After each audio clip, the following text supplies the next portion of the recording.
इतिहास है और उस इतिहास को आज हमें खंगोलने की जरूरत, खंगालने की जरूरत, उसको देखने की जरूरत क्यों है, इस पर मैं आगे चर्चा करूंगा। आज कर्पूरी जी का 100वां शताब्दी वर्ष हम मना रहे हैं। हम में से कईयों ने कर्पूरी को इतिहास बनते देखा है। मेरे पिताजी कांग्रेस सोशलिस्ट पार्टी, जनता पार्टी, लोकदल आदि की राजनीति में उनके शागिर्द रहे हैं। कर्पूरी जी मेरे घर पर भी 2-3 बार आए थे। उस समय अमरपुर प्रखंड के भदरिया के राधेश्याम पाठक, रजौन के राधाकांत दास, गणेश प्रसाद सिंह आदि से समाजवाद का प्रारंभिक पाठ मैंने भी पढ़ा था। भितिया के कृष्णदेव सिंह अभी जीवित हैं। जब मैं पीवीएस कॉलेज बांका का विद्यार्थी था, इंटर का परीक्षार्थी था, तो जेपी ने 1 वर्ष का समय मांगा था। सरकार परीक्षा कराना चाहती थी, अधिकारी इसके लिए लगे हुए थे। परीक्षा का बहिष्कार कराते हुए मैं 22 दिनों तक भागलपुर के कैंप जेल में बंदी था। वहां पर कर्पूरी जी एक हमारे ऐसे छोटे कार्यकर्ता से मिलने आए थे। जेलर ने चटाई की व्यवस्था की, हम सबके बैठने का प्रबंध किया। कर्पूरी जी के साथ हम लोगों की वार्तालाप चली। कुछ संस्मरण है, लेकिन उसे जोड़ पाना आसान नहीं है। याद भी नहीं है, अवसर भी नहीं है, समय भी नहीं। कर्पूरी जननायक हैं। जन में उनके अनेक किस्से, कहानियां, संस्मरण मौजूद हैं, बिखरे हुए हैं। लोकमानस से कर्पूरी की छवि को जब कलमबंद करने की कोशिश होगी, तभी उनकी सही तस्वीर, सच्ची तस्वीर बनेगी, सच्चा इतिहास बनेगा। समाजवादी आंदोलन के स्वर्ण काल में कर्पूरी उपस्थित मिलेंगे। पिछड़ों, दलितों को सत्ता के केंद्र में लाने वाले कर्पूरी प्रथम स्थान पर रखे जाते हैं। कमाने वाला खाएगा, लूटने वाला जाएगा, नया जमाना आएगा। उस नए जमाने के शिल्पकार हैं कर्पूरी। लोहिया जी के नारे, संसो पाले बांधी गांठ, पिछड़ा पावे 100 में 60, अंग्रेजी हटाओ, जाति तोड़ो के आदर्श को संपोषित करने वाले जननायक कर्पूरी ठाकुर हैं। अभाव की विरासत है उनके साथ। उनके परिवार, उनके पिताजी यजमानी कार्य किया करते थे। सत्ता, संपत्ति, सुविधा से वंचित समुदाय के बीच कर्पूरी बड़े हुए। 1938 की एक घटना की याद आती है, जब उन्होंने मैट्रिक की परीक्षा प्रथम श्रेणी में उत्तीर्ण की। उस समय प्रथम श्रेणी में उत्तीर्ण होना एक बड़ी बात थी, और उसके बाद भी पढ़ाई को अनवरत जारी रखा। कभी कभी तो खाना नदारत रहता था, बासी भात खाना पड़ता था। 6-7 मील तक पैदल चलकर स्कूल जाते थे। यहां तक कि दरभंगा में जब कॉलेज की पढ़ाई उन्होंने शुरू की, तो उनको अपने पढ़ाई के खर्च के लिए ट्यूशन पढ़ाने की जरूरत पड़ी। उससे भी खर्च नहीं चलता था, तो रेल के किराए के लिए 2-3 स्टेशन पैदल ही चले जाते थे। अब 1 सितंबर 1939 को आप सब जानते हैं कि द्वितीय विश्व युद्ध छिड़ा। न देंगे एक पाई, न एक भाई, हम लड़ेंगे आजादी के लिए के नारे के साथ गांव गरीब गांधी की उनकी प्रेरणा रही है। 1939 के इस द्वितीय विश्व युद्ध के बाद रामगढ़ के कांग्रेस अधिवेशन में कर्पूरी शामिल हुए, और 1942 में करेंगे या मरेंगे के साथ जो आंदोलन शुरू हुआ था, उस आग में कर्पूरी ठाकुर ने अपने को शामिल कर लिया। उस आग में अपने को भस्मीभूत करने की कोशिश की। आप सभी जानते हैं कि जुलाई 1942 में ही 1942 के भारत छोड़ो आंदोलन का प्रस्ताव गांधी ने सेवाग्राम में तैयार किया था, और 9 अगस्त को यह भारत छोड़ो आंदोलन शुरू हुआ। ठीक 10 अगस्त को दरभंगा में ललित नारायण मिश्र भी उनके साथ थे। बैठक हुई, कर्पूरी जी के आह्वान पर बैठक हुई। ललित नारायण मिश्र के साथ जुलूस निकाला गया, सरकारी भवनों पर तिरंगा लहराया गया, जगह जगह रेल पटरियां उखाड़ी गईं, सड़कें तोड़ी गईं। लेकिन इनके पास तो कुछ था नहीं, ये नेपाल चले गए, फरार हो गए। यहां क्रांतिकारियों से उनकी मुलाकात होती है। सोशलिस्ट, कांग्रेस सोशलिस्ट के सिपाही यहीं से वह बनते हैं। क्रांति का विज्ञान उन्होंने वहीं से सीखा है, समाजवाद की सीख उनको वहीं से मिली है। अब यह गांधी के साथ या गांधी के अप्रत्यक्ष प्रेरणा का परिणाम है। यह उसके बाद जब कर्पूरी जी को 26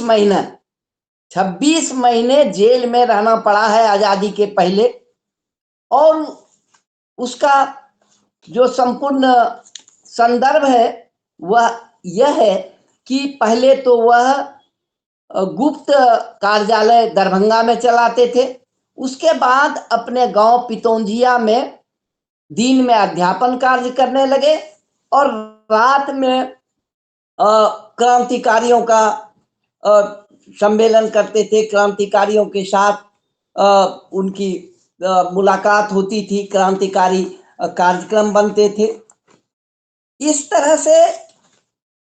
लेकिन वहीं पर उनको गिरफ्तार कर लिया जाता है और इस गिरफ्तारी के बाद वह दरभंगा जेल में लाए जाते हैं।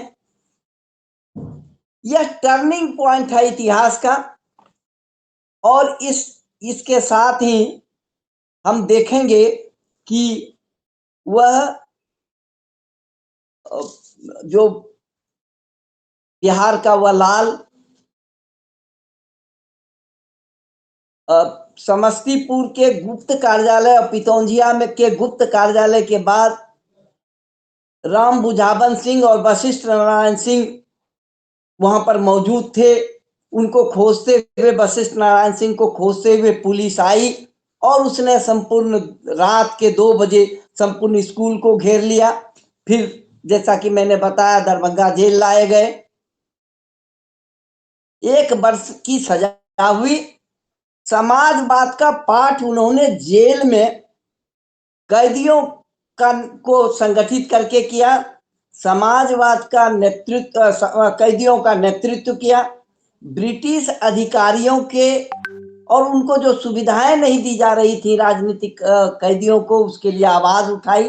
ब्रिटिश अधिकारियों के आदेश पर उनको भागलपुर के कैंप जेल में स्थानांतरित कर दिया गया। यहां भी उन्होंने कैदियों को संगठित किया और भूख हड़ताल शुरू कर दी। 28 दिनों तक भूख हड़ताल पर रहे। अक्टूबर 1944 में इनको केंद्रीय कारा स्थानांतरित कर दिया गया, वही केंद्रीय कारा, भागलपुर के ही केंद्रीय कारा में। वहां भी उन्होंने समाजवाद के एक शिक्षक के रूप में, वहां पर लगभग 200-250 स्वतंत्रता सेनानी थे। वहां पर रूस की क्रांति के बारे में, फ्रांस की क्रांति के बारे में, लेनिन के बारे में, ट्रॉट्स्की के बारे में, लगभग केंद्रीय कारा समाजवाद का आदर्श विद्यापीठ बन गया था। और नवंबर 1945 में 26 महीने पूरने के बाद उनको जेल से छोड़ा गया। लेकिन यह जितना उज्जवल पक्ष है उससे कम उज्जवल पक्ष यह नहीं है कि जो उन्होंने आजादी के बाद किया है। ताजपुर से सोशलिस्ट के उम्मीदवार के रूप में एक कंधे पर झोला रहता था और कुछ नहीं, साइकिल पर प्रचार किया करते थे। 1952 के चुनावी संघर्ष में उन्होंने विजय हासिल की। बिहार में हिंद किसान पंचायत उन्होंने को संगठित किया, हिंद किसान पंचायत।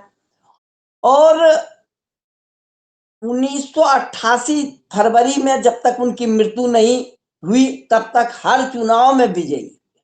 यहां तक कि उनके चुनाव प्रचार में, उनके विरोध में इंदिरा गांधी ने भी प्रचार किया, इंदिरा गांधी भी आई, लेकिन कर्पूरी विजित होते रहे। सत्ता की राजनीति में सहिष्णुता और समाजवाद का आदर्श उन्होंने स्थापित किया। अंतर्राष्ट्रीय समाजवादी चिंतन को अपने चिंतन में जोड़ा। 1967 बहुत महत्वपूर्ण है, जब गैर कांग्रेसवाद लगभग 8-9 प्रदेशों में कांग्रेस की सरकारें उखड़ गई, तो पहली ही बार में जब उप मुख्यमंत्री थे कर्पूरी जी, महामाया प्रसाद उस समय मुख्यमंत्री थे, शिक्षा मंत्री भी थे, तो मैट्रिक तक की पढ़ाई अंग्रेजी की अनिवार्यता मैट्रिक तक में खत्म कर दी गई। इसका लोगों ने काफी मजाक उड़ाया। उस समय कर्पूरी डिवीजन के नाम से इसको पुकारा जाने लगा, लेकिन यह एक महत्वपूर्ण कदम था कि गांव और जो गरीब गुरुए के बच्चे हैं वहां पर अंग्रेजी की पढ़ाई के कारण वह कंपटीशन में, अलग अलग प्रतियोगी परीक्षा में शामिल नहीं हो पाते थे, नहीं सफल हो पाते थे। इसलिए गरीब गुरुओं के बच्चों को शामिल करने के लिए मैट्रिक तक की परीक्षा के लिए, मैट्रिक तक में अंग्रेजी की अनिवार्यता को, यह परीक्षा होती थी, लेकिन उसका अंक उनके डिवीजन में नहीं जोड़ा जाता। भ्रष्टाचार के खिलाफ भी उस समय काफी जिहाद छेड़ा इन्होंने, और एक सदस्य अध्यक्ष के शायद वेंकट रमन थे, TL वेंकट रमन की अध्यक्षता में एक आयोग भी बनाया। के बी साहा सहित उसके बाद जो है एक लंबी गिनती होगी, सरकार गिर गई। संवित सरकार में कई मुख्यमंत्री, 2-3 मुख्यमंत्री हुए, उसके बाद राष्ट्रपति शासन 7 महीने तक रहा। 1969 में फिर चुनाव होता है, लेकिन उनका जो महत्वपूर्ण कार्य है वह है टाटा मजदूर संघर्ष में शामिल होना, और वहां पर अनशन करते हुए वीर कर्पूरी जिंदाबाद के नारे लगाए गए। कारखाना ठप हो गया था और टाटा स्टील फैक्ट्री को मजदूरों की बात माननी पड़ी थी। 1970 में दरोगा प्रसाद राय, और यह सब लंबी कहानी हो जाएगी, लेकिन 22 दिसंबर 1970 को मुख्यमंत्री बने। मात्र 162 दिन या 163 दिन की सरकार रही इनकी। उस समय इन्होंने राज्य में के जो मिडिल स्कूल है वहां तक की पढ़ाई को मुक्त कर दिया, और 5 एकड़ की के जमीन पर मालगुजारी समाप्त कर दी। लेकिन फिर 1971 के जून में सरकार गिर गई। फिर देखते हैं आप कि 18 मार्च 1974 को आंदोलन, छात्रों का आंदोलन शुरू हुआ। जेपी इसमें शामिल हुए। यह एक इतिहास है। लेकिन 7 मई 74 को इन्होंने विधानसभा की सदस्यता से इस्तीफा दे दिया जयप्रकाश के कहने पर। अप्रैल 74 में 8 अप्रैल 74 को मौन जुलूस में भी शामिल हुए थे। 5 जून 75 को इमरजेंसी लगी। उस दरमियान, इमरजेंसी के दरमियान कर्पूरी जी अंडरग्राउंड रहे, नेपाल में रहे, लेकिन कामराज की अंत्येष्टि में वो चेन्नई पहुंचे, कलकत्ता भी गए। उस समय दूसरी आजादी हम लोग कहते हैं, यो इसका मूल्यांकन बाद में किया जाएगा कि यह दूसरी आजादी किस तरह की आजादी थी और उस आजादी की परिणति क्या हुई। 1971 में जो सरकार थी इनकी, उसमें 1971 में मुंगेरी लाल समिति की अनुशंसा के फैसले को इन्होंने लागू किया। मुरारजी भाई ने पिछड़ा वर्ग आयोग गठित किया, उस समय मंडल कमीशन। लेकिन बिहार में आरक्षण नवंबर 1978 को ही लागू कर दिया गया था, जिसको लोग कर्पूरी फार्मूला के नाम से जानते हैं। मैट्रिक तक की पढ़ाई को निःशुल्क कर दिया गया, ग्राम पंचायतों का चुनाव हुआ। ये बड़े बड़े काम उस समय हुए थे। लेकिन जब मुरारजी भाई की सरकार बनी तो 9 स्टेटों में, 9 राज्यों में कांग्रेस हारी थी। मुरारजी भाई ने इन 9 राज्यों के कांग्रेस सरकार को भंग कर दिया, कहा कि इनका जनता में विश्वास अब कांग्रेस का नहीं रह गया है, क्योंकि वहां पर जो है संसदीय चुनाव में कांग्रेस हार चुकी थी। इसकी भी समीक्षा की जानी चाहिए कि वह परंपरा जो है, उस परंपरा ने आगे किस तरह से राजनीति में विद्रूपता पैदा किया है। क्या यह सही था या गलत था, यह इतिहास इसका मूल्यांकन करेगा। 74 आंदोलन का जिस तरह से मैंने कहा कि इतिहास मूल्यांकन करेगा।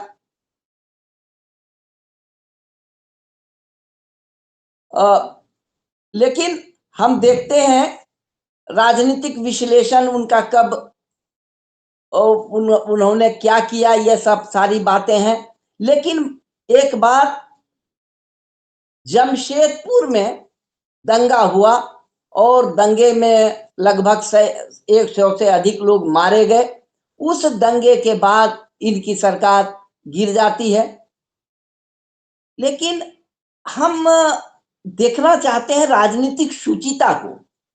राजनीतिक शुचित सामाजिक न्याय के मुद्दे और राजनीतिक शुचिता के मुद्दे जुड़े हुए हैं। सनातन की बात हम आज बहुत करते हैं। उस सनातन की जिस सनातन की हम बात करते हैं, राजा को ज्ञान प्रदान करते थे ऋषि, राजगुरु, संतुलन कायम करते थे। आध्यात्मिक, आर्थिक, राजनीतिक, सामाजिक मामलों में एक संतुलन हो।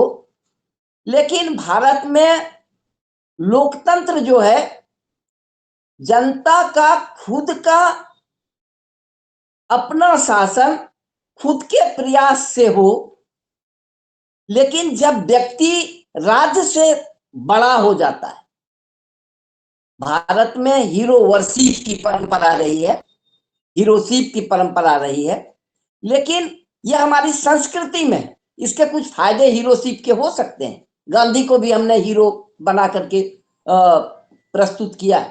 विवेकानंद जब कहते हैं कि वह ईश्वर को विधि के रूप में देखते हैं, लेकिन हमको प्रतीकों में, मूर्तियों में ईश्वर को देखने की जो परंपरा विकसित हुई है, विधि को नहीं मान करके ईश्वर को व्यक्ति के रूप में हम प्रतिष्ठित कर देते हैं। तो यहां पर आध्यात्मिक लोकतंत्र जो है, यानी सभी के मूल्यों में खड़ दर्शन भी हमारे यहाँ आया है। इसलिए भारत की जो मिली जुली संस्कृति है, उन संस्कृतियों के आधार पर सनातन के जो मूल्य है वह स्थापित किए जा सकते हैं। व्यक्ति की जब पहचान व्यक्ति के रूप में विलुप्त होती है, सबाल्टर्न हिस्ट्री वहीं से शुरू होता है, सबाल्टर्न हिस्ट्री की मांग वहीं से होती है। अब हम वैश्विक स्तर पर जब देखते हैं तो कि पोप ने राज्य को अपने अधीन किया, और दरअसल राजनीतिक शुचिता की बात जब हम करते हैं तो राज्य क्या करता है, छद्म चेतना पैदा करता है, काल्पनिक भय दिखाने की कोशिश करता है, स्यूडो कॉन्शसनेस इसको हम कह सकते हैं। अपना हित उससे साधने की कोशिश करता है। मार्क्स इसीलिए धर्म को हफीम कहते हैं। शुचिता और सत्यता अलग अलग है। शुचिता आधारित अवधारणा है। राज्य के संचालन में पार्टियां जो अलग अलग दल है, सिद्धांत रहित राजनीति नहीं, सैद्धांतिक दल, सिद्धांत परकता, बर्डन वाला जो आज समाज बन रहा है, गूढ़तंत्र से बचने की बात हो रही है। 2-4 लोग सत्ता चलाते हैं, पद प्रक्षालन इसको कह सकते हैं हम लोग, पद प्रक्षालन कह सकते हैं। तो यह चाटुकारिता की संस्कृति बढ़ रही है और इससे संगठन में असंतोष पैदा हो रहा है। तो जनता की चेतना पर प्रहार करने की कोशिश होती है। यहां से राजनीतिक चेतना जो है, राजनीतिक शुचिता भंग होता है। मैंने पहले भी कहा कि डर और भय पैदा किया जाता है। यूं डर और भय में अंतर है। भय काल्पनिक होता है, खतरा दिखाया जाता है। उसी तरह आज खतरा दिखाया जा रहा है, पाकिस्तान का खतरा, तो मुसलमानों का खतरा। तो यह सारे खतरे, फिलिया और फोबिया, इन दोनों से बचने की जरूरत है। हाशिए के समाज के प्रतिनिधि जो हैं आज, वह अपनी जगह बनाने की कोशिश कर रहे हैं। समुदाय का अपने हित में लाभ, अपने हित में उपयोग कर रहे हैं। समुदाय का उपयोग अपने हित में, इसलिए ये लोग पॉलिटिकल बर्डन हो गए। निश्चित रूप से खानदानी या परिवारवाद जो है वह बुरी है, राजनीति में वह अच्छा नहीं है, लेकिन यह हमारे सामाजिक संरचना में विद्यमान है। लोकतंत्र में राजतंत्र के यह तत्व के रूप में हमारे अंदर विद्यमान है। हमारे जन्म के साथ सत्ता का हमको परिवार में भान कराया जाता है और यही कल्चर, यही संस्कृति राजनीति में आती है। हम मान लेते हैं, बारिश मान लेते हैं और वहीं पर से जो है यह, तो वैश्विक स्थिति में हम देखें, इतिहास में, विश्व के इतिहास में, तो जैसा कि मैंने कहा कि यूरोप में पोप की सत्ता ने राजनीतिक सत्ता को अपने अंदर कर लिया। यानी धार्मिक और आध्यात्मिक सत्ता, आध्यात्मिक नहीं कह सकते हैं, लेकिन पंथ की सत्ता को, राजनीति के सत्ता को पोप ने 13वीं 14वीं शताब्दी की बात होगी। लेकिन उसी के बाद क्या होता है, ब्रिटेन का हेनरी जो है कहता है यूं, उसका निहित स्वार्थ था और पोप मैं बनाऊंगा कहता है, बाइबिल का अनुवाद कराता है। इस्लाम में भी हम खिलाफत, खलीफा की बात, जब तुर्की की बात, खिलाफत आंदोलन का विरोध बहुत लोगों ने किया। हिंदुस्तान में गांधी ने जब खिलाफत में सहयोग दिया था, वहां पर भी तुर्की के खलीफा ने क्या किया था, राजनीतिक सत्ता और आध्यात्मिक सत्ता को अपने हाथ में ले लिया। लेकिन हम इसको अकबर के दीन इलाही के साथ नहीं मिला सकते हैं, न अशोक के बौद्ध धर्म अपनाने के साथ मिला सकते हैं। क्योंकि अशोक ने बौद्ध धर्म को अपने शुद्धिकरण के लिए अपनाया और अकबर ने दीन इलाही, इस्लाम और जो है हिंदू धर्म के जो तत्वों को मिला करके दोनों में एक सामंजस्य बनाने के लिए दीन इलाही को चलाने की कोशिश की। तो यह देखिए कि इस तरह से राजनीतिक शुचिता जो है, उसके आदर्श किस तरह से बनते हैं। कर्पूरी ठाकुर गांधी के उस तरह के अनुयायी नहीं माने जा सकते। यूं जब समाजवाद और गांधी पर विचार हम करेंगे, समाजवाद के प्रति जो आकर्षण गांधी का अंतिम दिनों में था, अंतिम वसीयत के लिखने के पहले, उनके मृत्यु के पहले, अगर देश में ने गांधी को जीवित रहने दिया होता, अगर कुछ लोगों के द्वारा उनकी हत्या नहीं की गई होती, तो एक विचार, निश्चित रूप से समाजवादी विचार के साथ एक लोक शक्ति जागरण की जो बात गांधी कर रहे थे, उसके साथ कर्पूरी खड़े होते, लोहिया खड़े होते और लोहिया के साथ शायद गांधी की राजनीति का, जो आध्यात्मिक राजनीति का और आर्थिक जो पक्ष है, वह उसके साथ, पिछड़ों के साथ, दलितों के साथ, महिलाओं के साथ की राजनीति मजबूत हुई होती। तो पूंजी जो है, पूंजी के चरित्र को हमको देखने की जरूरत है। जो कर्पूरी जी ने गांधी जी से सीखा, वह राजनीति में अहिंसक प्रवृत्ति को, माने आप सोचिए कि उनके परिवार को प्रताड़ित किया जा रहा हो और गुस्सा नहीं आ रहा हो, जो शख्स मुख्यमंत्री रहते हुए यह कह रहा हो कि यह तो गांव-गांव में दलितों और पिछड़ों के साथ होता है। अगर सब जगह के अधिकारी सब पिछड़ों के साथ इस तरह का इंसाफ कर सकते हैं तो मेरे परिवार के साथ भी वो वैसा करें और बदला नहीं लेते हैं, कोई कार्रवाई नहीं करने का आदेश देते हैं, तो एक व्यापक परिवर्तन, एक व्यापक सोच के साथ लोहिया चल रहे हैं। जब उन्होंने आरक्षण लागू किया उस समय जो नारे लगाए गए, भद्दी भद्दी गालियां दी गई, मां बहन लगा करके गालियां कर्पूरी जी को दी गई, लेकिन गुस्सा उस शख्स को नहीं आया। कहा कर्पूरा नहीं तो गद्दी छोड़ हाथ में ले अस्तूरा। ये तो बहुत ही सभ्य भाषा में मैं बोल रहा हूं। उनके साथ गंदी और भद्दी मां बहन लगा करके गाली दी गई थी सड़कों पर। तो वर्चस्व की राजनीति जो यहाँ पर उच्च वर्ग या सत्ता में जो संपत्ति और जो बुद्धि और सत्ता और यह सब मेल करके चल रहा था, वहां पर से एक पिछड़ों की राजनीति के अगुआ इस तरह की सहनशीलता के साथ आगे बढ़ाने वाला यह राजनीतिक आध्यात्मिकरण का वास्तविक स्वरूप कर्पूरी जी प्रस्तुत करते हैं। सामाजिक न्याय की बात क्या की जाए, जो शख्स आरक्षण, वह मंडल कमीशन तो बाद में आया, उसके एक दशक पहले कर्पूरी जी ने मुंगेरी लाल कमीशन के रिपोर्ट को राज्य में लागू किया। तो विरोध के बावजूद कर्पूरी डटे रहे। दरअसल गांधी के एक वाक्य से मैं अपनी बात समाप्त करूंगा। गांधी कहते हैं कि बहुत से उपदेश साबुन के झाग के तरह होता है। साबुन झाग तो देता है, लेकिन जब तक उसको कपड़े को रगड़ा नहीं जाता है, वह झाग निकलता नहीं है। तो गहराई में उतरना होगा, नहीं तो उपदेश खोखला साबित होगा। उपदेश को चरितार्थ करने वाले कर्पूरी ठाकुर हैं। वह उपदेश देने में उतना विश्वास नहीं करते हैं, लेकिन अध्ययनशील हैं और समाजवाद को गहराई से समझने की कोशिश उन्होंने की है।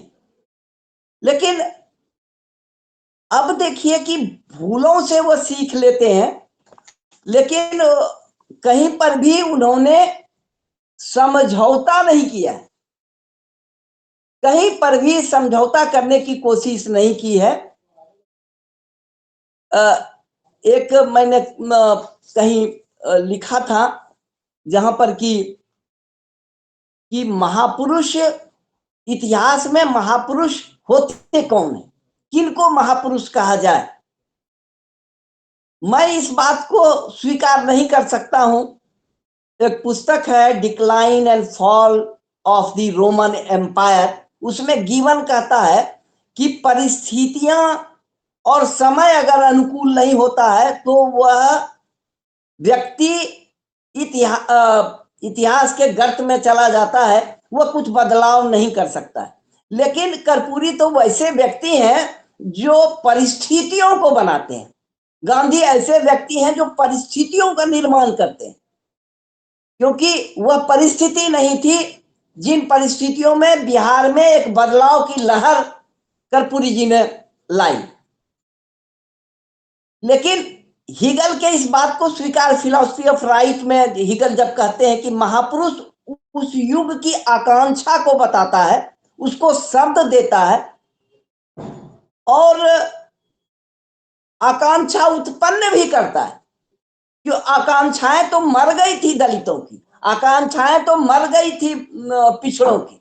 आकांक्षा यह थी कि हम तो बने ही हैं इसके लिए कि हम सेवा करेंगे, लेकिन उस आकांक्षा को पैदा करना और वह स्वयं से किस तरह से वहां आइडिया, वेदात्मन को आइडिया आ गया।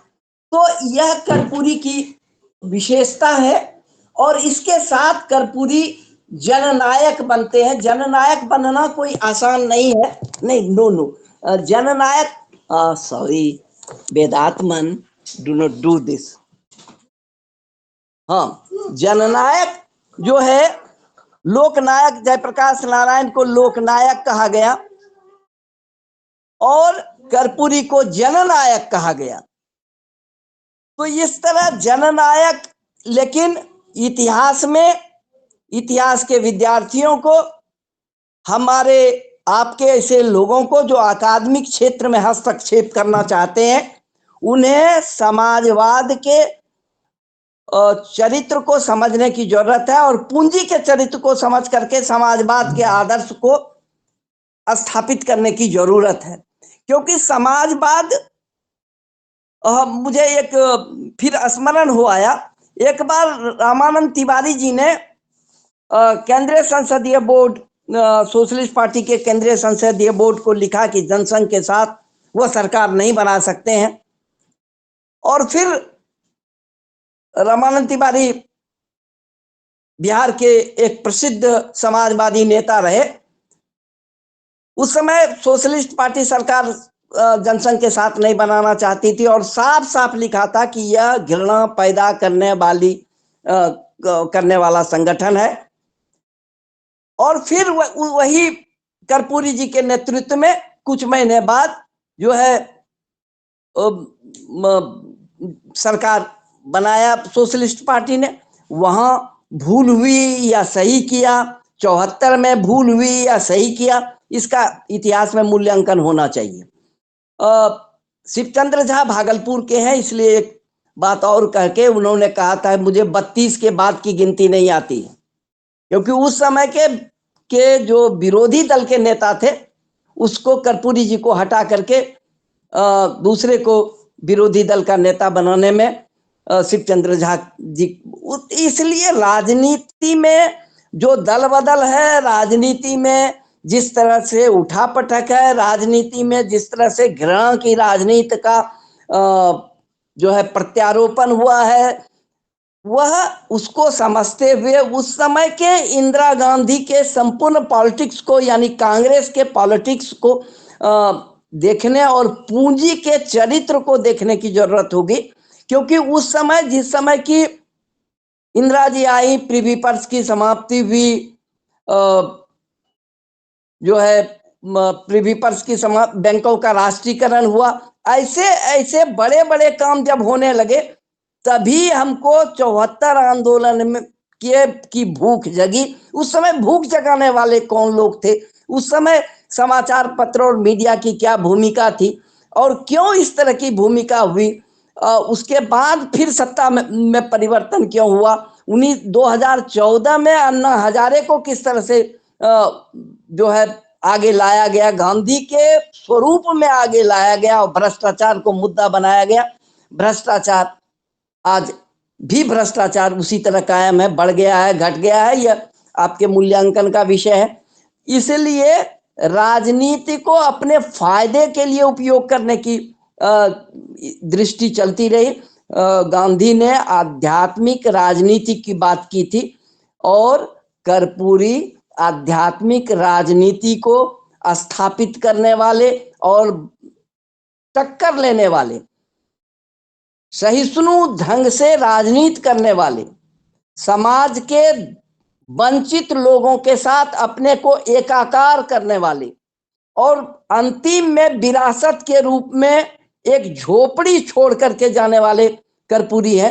एक संदर्भ की याद आती है, कहीं पर मैंने देखा कि चंद्रशेखर जी, जयप्रकाश जी, ये लोग थे 74 आंदोलन के बाद कदम कुआं में बैठक चल रही थी जयप्रकाश जी के यहाँ और कर्पूरी जी फटा कपड़ा पहन के आए थे। सब लोगों ने कहा कि कपड़ा तो सिला लीजिए, विदेश भी जाना था, उन्होंने मांग करके कोट पहना, फिर मार्शल टीटो ने उनको कोट भेंट किया। तो इस तरह के सादगीपूर्ण, ज्यों की त्यों धर दीनी चदरिया, कबीर की जो है कबीर के भी मान ले जा सकते हैं वह फॉलोअर।